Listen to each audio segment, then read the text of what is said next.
Hello, everyone, and welcome to the Jeffrey Epstein Show. I'm your host, Bobbycapucci, and this is a morning update.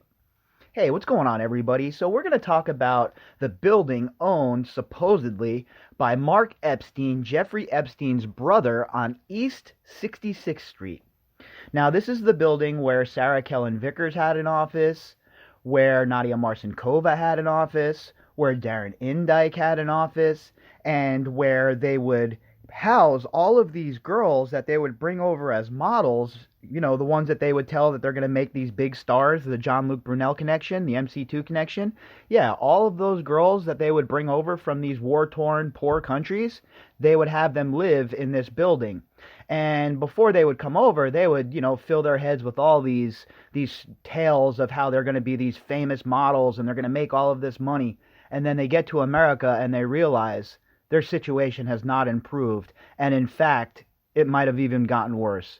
And that really bothers me, okay? Nobody should ever come to America and have their situation become worse than what it was from the war-torn country they came from. At the very least, everyone in America should be guaranteed the pursuit of happiness. And these girls that would come over here, they were taken advantage of in so many different ways, and there are so many of them that we have not even heard from yet.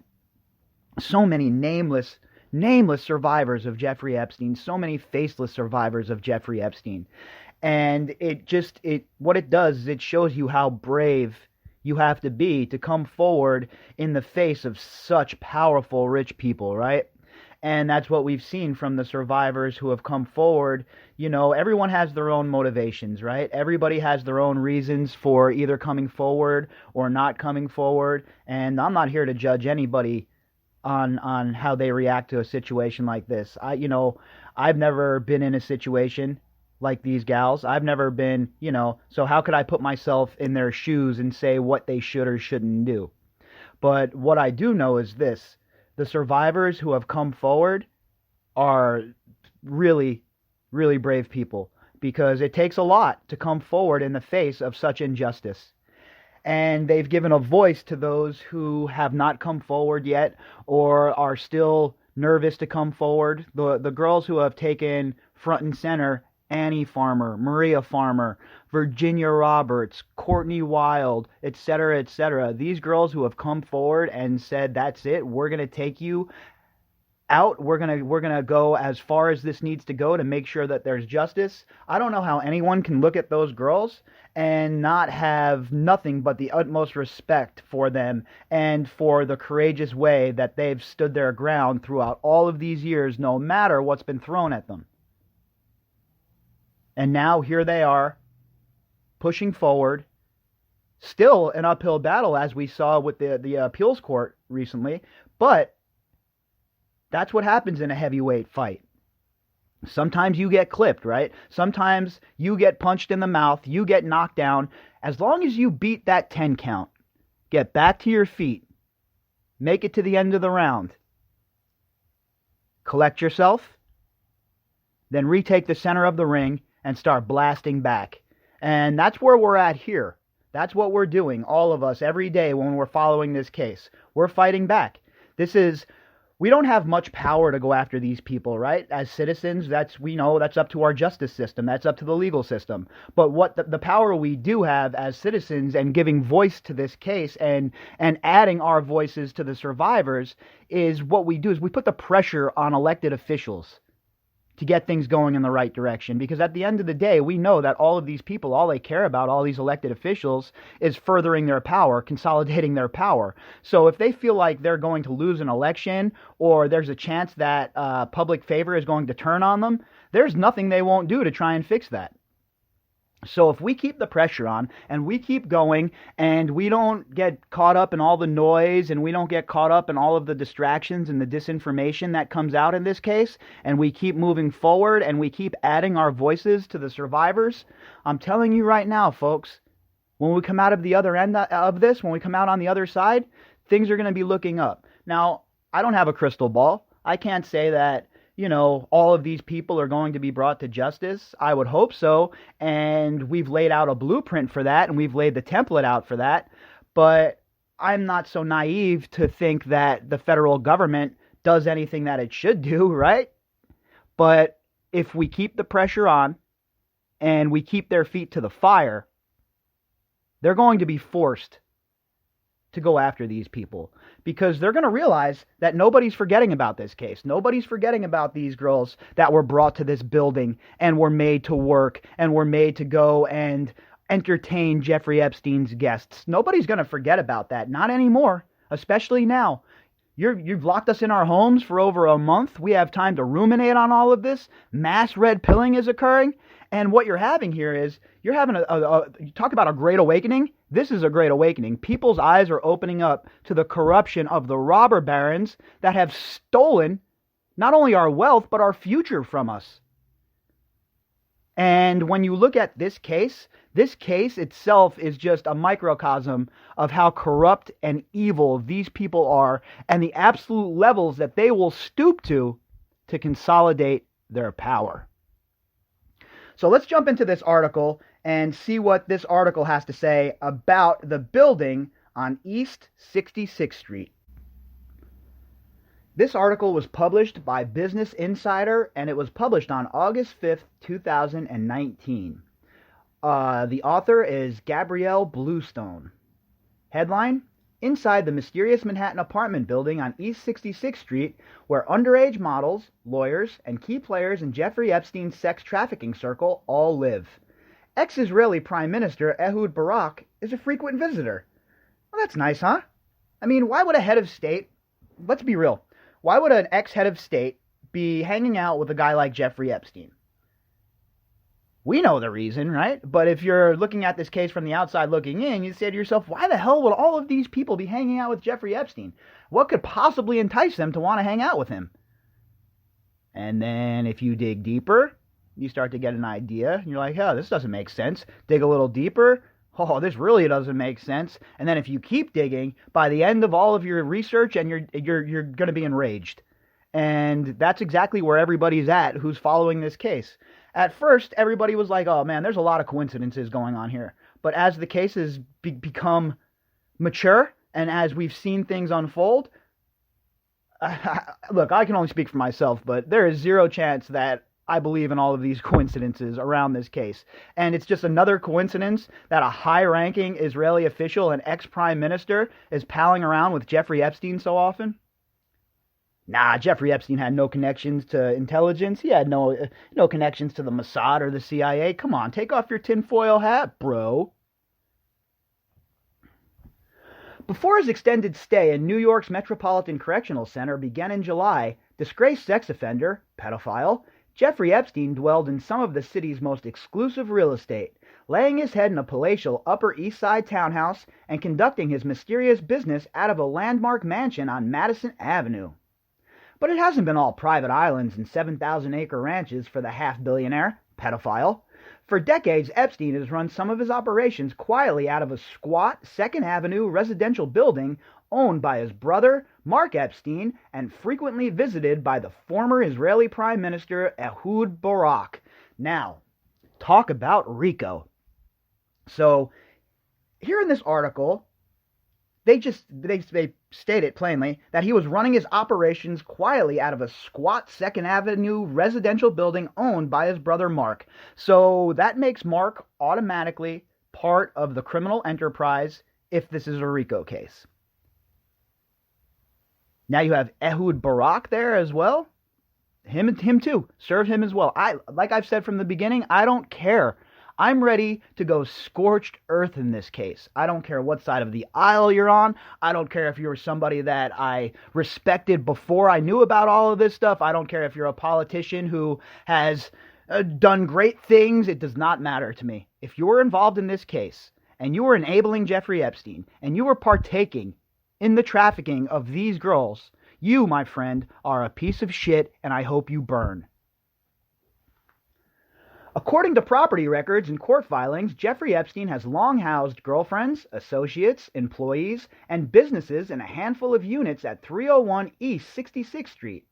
There are 200 units at the address, and the majority of them are owned on paper by his brother's development firm, Asa Properties. While Asa nominally owns the units connected to Jeffrey Epstein, the aforementioned records and filings show that Epstein effectively controls them. I mean, come on. It's obvious what's going on here. They're obviously laundering money here.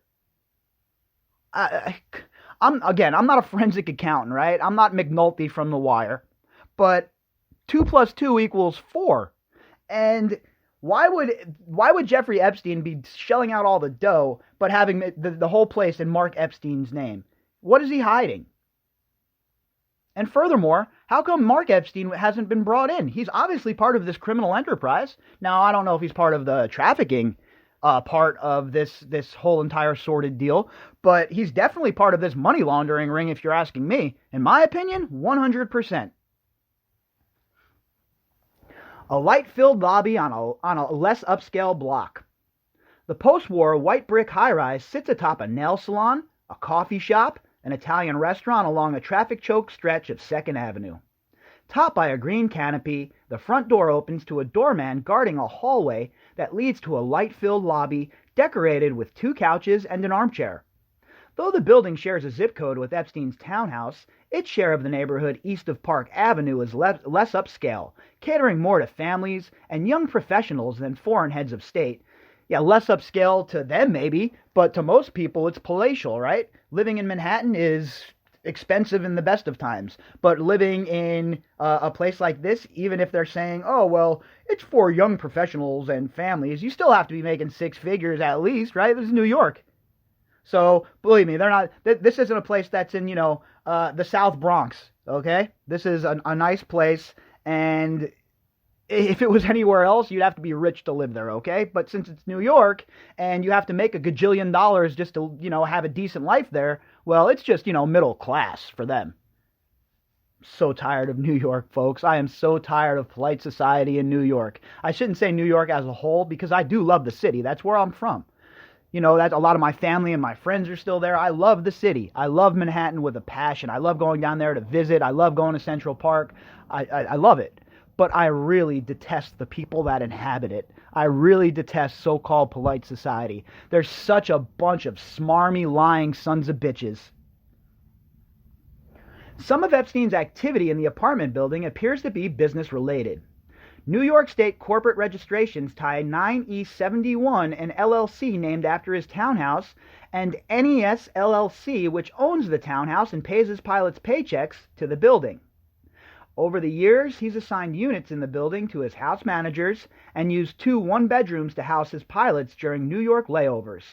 In the next-door garage, attached to 301 East 66th Street by a private entrance, he stored a Chevrolet Tahoe. The agency that Epstein invested in housed underage models, 4 girls to an apartment. Wow. Over the years, a number of Epstein's friends have also called 301 East 66th Street home, including his ex-girlfriend, the socialite, you're going to know this name, folks, Eva Anderson, who is now married to hedge fund star and Epstein confidant Glenn Dubin. Now, we know that Eva Anderson and Jeffrey Epstein go way back, and we know that Eva Anderson wanted to marry Jeffrey Epstein before she met Glenn Dubin. And we also know that Jeffrey Epstein had a very weird relationship with the Dubin's daughter Cecilia. She called him Uncle Jeffy.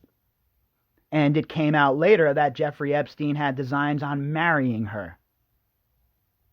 Now, I don't know about you folks, and I'm not a father, I don't have any kids or anything, but if I was Glenn Dubin, and I heard that this dude wanted to marry my 14-year-old daughter, forget about worrying about the police, forget about jail. You're about to get got right then and there. But obviously the Dubins are weird-ass people, and they're into some weird-ass shit, and Glenn Dubin's definitely a sicko, because again, like I've said from the very outset, if you believe Virginia about one of the accusations, you have to believe her about all of them. And I certainly fall on that side of the aisle. I definitely believe everything Virginia has said, not because it fits my confirmation bias or anything like that, but because she's credible and she brought receipts. If you're credible and you bring receipts, forget it. There's zero chance that I'm not going to stick up for you and defend you and try and help you find justice. But a guy like Glenn Dubin, absolute and utter POS in this case. And his former business partner, MC2 Models founder Jean-Luc Brunel. According to a Page 6 report, the modeling agency was named after Einstein's famous equation with the missing E standing for Epstein. He thinks everyone is too dumb to figure it out, the paper said. On a side note of this, there's a picture with Bill Clinton and Rachel Chandler, and Snopes tries to debunk it like Rachel Chandler had nothing to do with MC2, like she wasn't a photographer working with Brunel, like she wasn't a model working with Brunel. And this is the biggest problem with the legacy media, folks, and this is why I get so fired up about it. They gaslight you on a regular basis to try and protect people for whatever reason. And it's unfortunate and it's unacceptable. So the Snopes article has the picture of Bill Clinton with Rachel Chandler, and then they're like, oh, well, we won't even mention her name because she has nothing to do with any of this and blah, blah. What are you talking about? She worked for MC2, all right? That is Jeffrey Epstein and Jean-Luc Brunel's modeling firm. A deeper dive isn't warranted to see what her connections are? Says who, Snopes? And their legacy media friends? Sorry, we're not going to play that game. But there's zero chance that Rachel Chandler doesn't know a little something something about what was going on. Then there were the underage models. Many of them were foreign and scouted by Brunel, according to a 2010 deposition given by a former MC2 bookkeeper named Maritza Vasquez. Vasquez could not be reached for comment, but her sworn statement was supported by Epstein's former house manager, Alfredo Rodriguez, whose annotations of Epstein's address book include apartment for models next to the 66th Street entry. So they were keeping these young girls basically as slaves in these apartments. They had no money. They had no means of making any money besides the means that Jean-Luc Brunel, MC2, and Jeffrey Epstein gave them, and they certainly weren't providing much of that. What they wanted to do was have these girls available so they could farm them out at their parties for their sick-ass, disgusting, rich-ass, so-called polite society hanging friends. Point blank, period. That's right, I said it. I know that the models were staying in different apartments belonging to Jeffrey Epstein, Vasquez said in her deposition. There is not only one girl, there is not only one apartment. I believe there were like 2 or 3 apartments, and they put between and they were put in between 4 girls per apartment. You imagine what these girls, what it must have been like for them? The trauma, leaving whatever country that they were stolen from by Jean-Luc Brunel, coming to America, thinking they're going to have this great life. You know, everybody sees America from the outside looking in as, you know, the shining city on the hill, a place where you can come and chase your dreams, a place where you can make yourself into whatever you want. Do you really think that these girls came here thinking they were going to be sex slaves? Is that what they really wanted when they were laying in their beds as children thinking about their future? But yet these monsters afflicted them with such a life and foisted such trauma upon their shoulders that going forward for the rest of their lives that they would be held back by what occurred. And yet these people have skated justice for all these years. Jean-Luc Brunel, Ghislaine Maxwell, everyone that was working at MC2, no justice for these girls? It's not right, folks. It's just not right. All 4 of the named co-conspirators in Epstein's plea deal have been associated with the building. Does that shock anyone? Vasquez said part of her job was helping to obtain visas for the girls, and she recalled fielding an angry call from Epstein after a model visa application for a 14-year-old, Nadia Marcinkova, fell through. Part of the problem, Vasquez said, was she wasn't really a model. Yeah, no shit, she was 14 years old. She was brought over here, bought by Jeffrey Epstein to be used as a sex slave. Of course she wasn't going to get papers. Of course she wasn't going to be approved until Jeffrey Epstein pulled some strings. I'm sure all he had to do was call whoever his handler was in the CIA and they take care of it, just like his Austrian passport. That girl never worked. She was never a model. She was living in his place, but she disappeared, Vasquez said. She was told by a coworker who worked directly on the application. She never actually even worked as a model. And unfortunately, like I stated just a couple of minutes ago, that's the fate of a lot of these girls that came over. They weren't used as models. They were used to farm out and and be used, I hate to even say it like that, but to be used by his sicko-ass billionaire buddies who would come to these parties. That's what they were being used for. They weren't brought over to be models. That was the pretense that they used, the lie that they told them. Oh, you'll come over here, you'll be a Victoria's Secret model, you'll be this model, you'll be in charge of pumping this product, etc., etc. And they get over here and they realize that their conditions are no better or maybe even worse here in America than they were in their homeland. Indeed, according to a Palm Beach Police Department report from 2006, Epstein told one of his victims that Marcinkova was a sex slave he had purchased from her parents in Yugoslavia when she was a teen. I mean, I'm almost desensitized to reading that by now. We've read it so often and talked about it so often, but it still amazes me that a man like Jeffrey Epstein was able to get away with this shit for so long, and he was so brazen about it. You really think he didn't tell any of his rich-ass buddies about his conquests? He couldn't keep his mouth shut. You mean to tell me he didn't tell Glenn Dubin or Alan, I kept my underpants on Dershowitz, or Jess Staley, or Les Wexner about the fact that he purchased this 14-year-old girl from Yugoslavia? You really think a man like Epstein, full of hubris, would be able to keep his mouth shut about a conquest like that? I highly doubt it. Adding to the report, Marcinkova frequently participated in sexual acts with Epstein and his underage victims. By 2007, she was 22 and working as an assistant for Epstein when she and 3 other women were granted immunity as possible co-conspirators in his controversial plea deal with federal prosecutors. Records show that all the women named in the agreement who were accused of helping to coordinate or physically participating in Epstein's sex trafficking operation, Marcinkova, Sarah Kellen, Adriana Ross, Leslie Groff, shared something else in common: the 66th Street address. And again, folks, the case is built for the government already. All they have to do is go back and listen to all of the articles we've read here. I think we've built a pretty compelling case for a RICO charge, multiple RICO charges against multiple people. Now the question remains: is the government ever going to act? Is the government ever going to do their job? Or are they going to continue to drag their feet, hoping we forget about this case, hoping that this goes away so that they avoid the egg that's certainly coming to their face? It's not clear when Ross left the building, but Groff was still operating out of a 10th floor unit as Epstein's assistant and an employee of NES LLC in 2009, according to a deposition given that year by Epstein's pilot Larry Visosky. The company, now registered in the Virgin Islands, is still active. In March, after a judge invalidated Epstein's plea deal, someone operating as NES LLC shipped a 193-pound tile and carpet extractor from Epstein's private island to his Manhattan townhouse. And I would say that has to be the estate, right? Where Indike and Kahn probably made that move. I don't know. I don't have the documents that say that they were the ones who shipped it, but I think it's a safe bet to make that it was Indike and Kahn who were involved in that.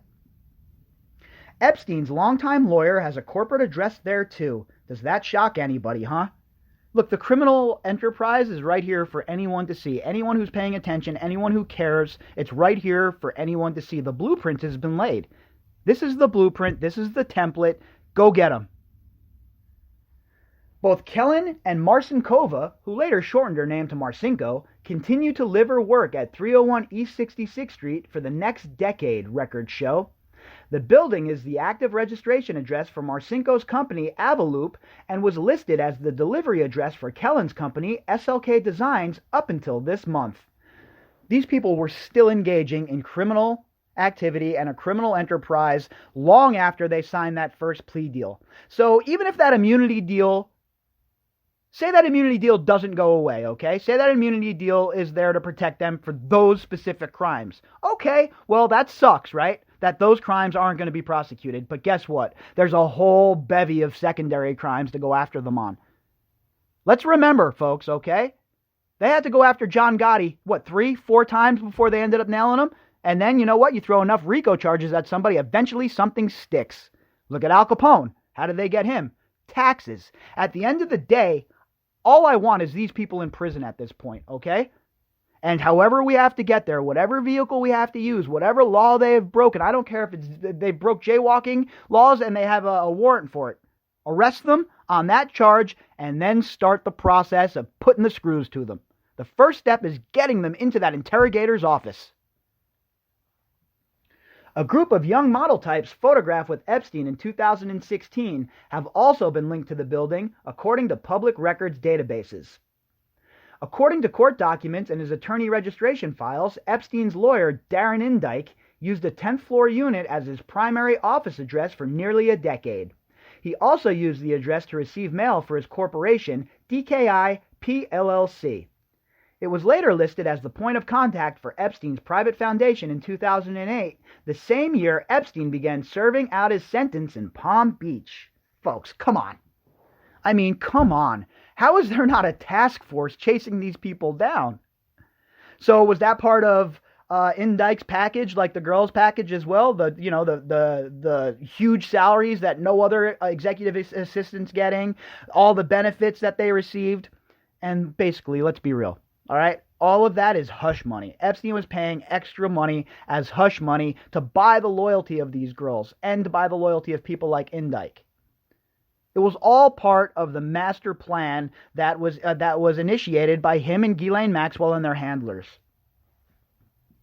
One of Epstein's units, previously linked to Marcinko and listed as a mailing address for a number of Epstein ventures, is now home to the studio of Joyce Anderson, a fashion photographer who specializes in headshots, and children preteen sessions, according to her website. I mean, wow, really? So Joyce Anderson is so tone deaf and so oblivious to what's going on that as a photographer who specializes in children and preteen sessions, she thinks it's a good idea to house her company in Jeffrey Epstein's building. Do optics not matter to these people? I guess sometimes they just don't care, huh? It doesn't matter what the rest of us think, right? What the rest of us, us peasants think about them. She's been there since 2007 when she moved her studio from 30 Vandam Street, another building owned by Mark Epstein.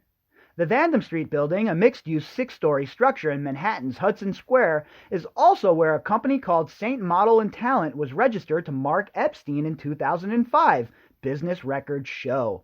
Folks, the deeper we get here, the more convinced I am that Mark Epstein was certainly involved on the money side of it, the laundering side of it, and the hiding of ill-gotten gains. I don't have any evidence to prove that directly, but, when the breadcrumbs start adding up, you get enough breadcrumbs together, eventually you can make some chicken parmesan. According to the New York Department of State Division of Corporations, it is still active, although there's no public trace that it operates. Anderson and Mark Epstein made a joint donation to a New School Scholarship Fund in 2007 and appear to have a long-standing relationship. Reached by phone, Anderson declined to comment on her work as a photographer or her connection to the Epstein brothers, saying, "I have no information to offer you. Have yourself a wonderful day. Thank you." After this post was published, Mark Epstein clarified in an email that Anderson is his ex and that she had no relationship with Jeffrey and never worked for him. Whatever, that's cool, but guess what, Mr. Mark Epstein? What is your involvement? Are you a money man? You the bag man? You the duffel bag boy? What's the deal, homie? What is your involvement on the financial side of things? That's an angle that nobody's talking about, but it's important. Again, every single angle in this case is important. Every thread must be pulled on, and every lead must be followed. Former Israeli Prime Minister Ehud Barak visited often. Former Israeli Prime Minister Ehud Barak hasn't been photographed entering or leaving 301 East 66th Street like he was outside Epstein's infamous townhouse in 2016. But he made an impression nonetheless. Residents say he has been periodically visiting the building for years. Of course he has. Who knows what his role was as far as a go-between with Epstein and Israeli intelligence, or Ghislaine and Israeli intelligence. We know that this rabbit hole is deep, and we know that Jeffrey Epstein and company were not operating on their own. We know that they're being protected by people on high.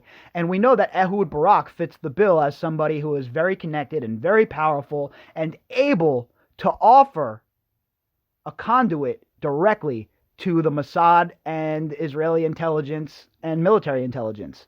So we see how Epstein has just his fingers and his tentacles snake through many, many, many different areas of the world to the highest points of power. And when you look at this case in hindsight, like we're doing now, you realize the bubble of protection he built around himself. One former resident says she often saw Barak and his security detail in the building, with a sighting as recent as this calendar year. Another former resident, who confirmed Barak was a frequent visitor, said he once accidentally rode the elevator with Barak and two unfriendly security guards after sliding in through the doors at the last second. That's another thing about these security guards that these guys have. I mean, do they think the mean mugging and their contempt for everybody else is like intimidating or whatever? Sorry, boys, nobody's intimidated by you, okay? Nobody's intimidated by you. I know if I slid into that elevator and I was getting mean mugged by these two retread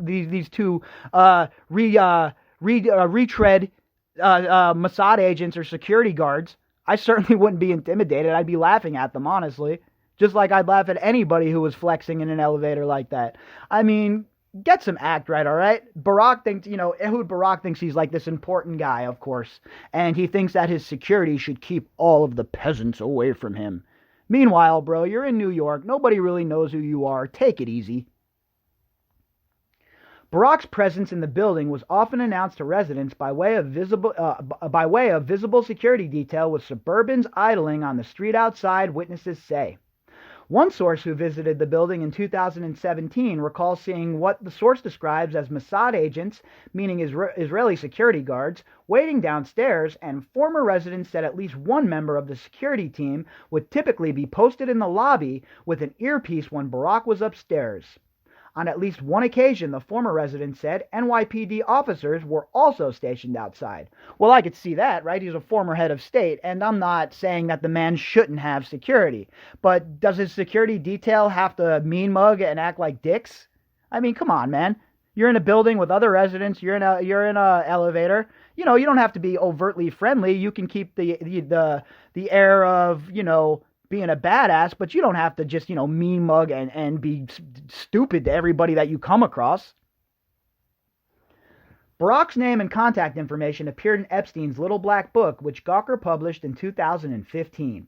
His name had been circled by Rodriguez, the house manager, who had stolen it and tried to sell it to lawyers representing Epstein survivors. According to the Washington Post, Rodriguez told FBI agents that he had circled the name of witnesses to Epstein's activities.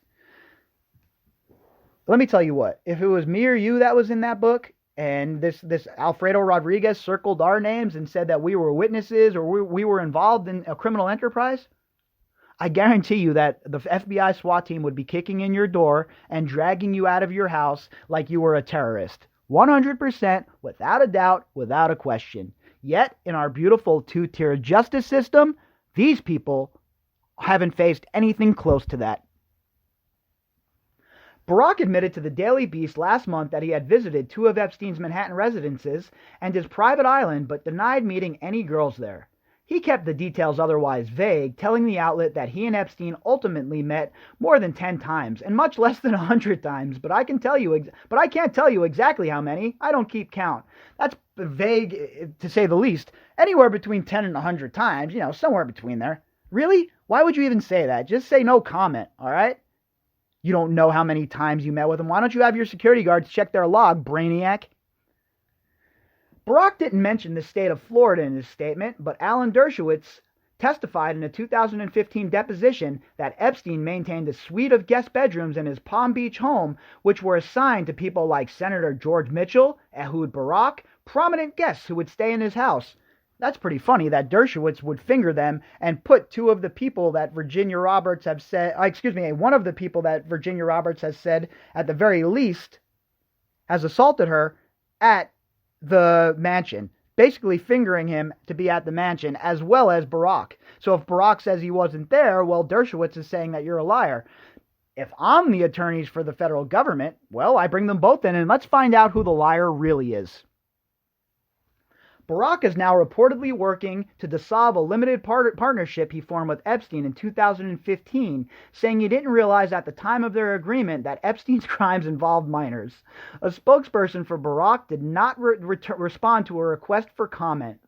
So a man that has Mossad agents guarding him, all the power of Israeli military intelligence behind him, wasn't able to do a quick Google search all the way in 2015 to realize that Epstein's crimes involve children? He really thinks we're going to believe that. This is what they think about you, okay? This right here is what they think about you. They think you're stupid. They think you're dumb as hell, and they think that you'll never be able to keep up with how slick they are. When in reality, these inbred morons are stupider than all of us. The only thing that they have that we don't is moolah and power. And the only reason they have that power is because of their moolah. So when you see a guy like Barack, who would Barack get out of here and say stuff like this? It's offensive at best. A doorman on duty at the building last week confirmed seeing security details outside, but said he wouldn't be able to determine if any visitors to the building were underage, suggesting at one point that a 30-year-old reporter standing in the lobby could be a teenager for all he knew. Yeah, of course, they're not going to... Look, these guys are trained to protect the secrets of heads of state. They're not going to betray Ehud Barak. Not unless they're compelled to do so. If their own freedom's put on the line, maybe. But you're not going to compel somebody like this to rat out somebody that their government tells them to protect. These people are hardened at this. They know the deal. They're not going to roll over on Barak and say one way or the other what they think. So you'd have to compel them to do that with subpoenas, etc. Mark Epstein says he has nothing to do with his brother's businesses or alleged sex trafficking. Epstein's brother, Mark, has also long denied any knowledge of his brother's activities in the building. Yeah, that's a likely defense, right? I wonder how that would hold up in court. I wonder how that would hold up under the scrutiny of a prosecutor. I don't live in that building. I don't monitor who uses those apartments, he told Crain's New York last month. I'm not sure who pays it, but Jeff's been renting there for years. Yeah, you're not sure. I know. Nobody knows anything. Nobody saw anything. Nobody knows anything. Nobody heard anything. We get it, Mark Epstein. You're just another pillar of the community and beyond reproach. Reached by phone, Mark declined to answer any questions, referring a reporter to previous statements before abruptly hanging up. In response to an emailed list of questions, he wrote, "We didn't get disconnected. I hung up on you. Let's be clear about that." He's so brazen. You know, he's another one who thinks that his shit don't stink. Another person who thinks that he's above the law. Well, I think that the federal prosecutors should also be looking at you, Mr. Mark Epstein, and your ties to Jeffrey Epstein, your brother, when it comes to finances. I believe there's something there, folks. And if they get on this case and they deploy the forensic accountants, I truly believe that we will find all the evidence that we need to get a guy like Mark Epstein involved in the larger plot. But in an interview with Crain's New York, Mark denied any business crossover between his company Asa Properties and his brother. When a 2004 Harlem charter school filing characterized Asa as an affiliated NYC real estate investment company of his brother's investment firm, J. Epstein & Company, he characterized it as a mistake. The only mistake is nobody going after you, Mark. The only mistake is that your brother was able to run his reign of terror for so long. Those are the only mistakes. And guess what? If I have anything to say about it, and the people that are following this case have anything to say about it, those mistakes are going to be rectified when all of you are provided bracelets. There's no business relationship between those entities, he told the newspaper, but records show at least two 1991 filings where Osa's address is listed as 475 Madison Avenue, the home of J. Epstein & Company and a charitable foundation named Epstein Interests. This is what the Business Insider could track this down. They could find those financial ties. You're telling me the federal government is incapable of doing the same work, incapable of producing results? I say that's a lie. I say the government is dragging their feet on purpose. Maureen Comey, Mr. Berman, where are you at?